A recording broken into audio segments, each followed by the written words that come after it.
vous avez quand même raconté dans votre premier livre votre père qui était homosexuel. Alors ça, Tante- c'était pas une douleur. Ce qui était, ça, je veux vraiment le dire.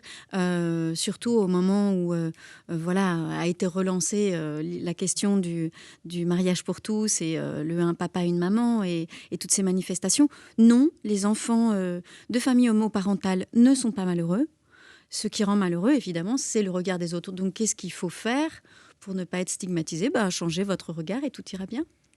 C'est une jolie réponse. Et vous êtes quand même passée par des affres un peu compliquées quand vous étiez adolescente. Ce qui était compliqué, en fait, c'était ce que je raconte dans Les Rêveurs, c'est le portrait d'une époque où, effectivement, on ne pouvait pas être différent, où c'était compliqué de l'être. Et voilà, c'est bien que les choses évoluent.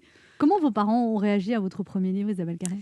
Ils ont été touchés par le soin que j'ai pris à les préserver, distancer les choses. Et alors, c'est un roman en partie autobiographique, c'est-à-dire que j'ai pas du tout mené l'enquête.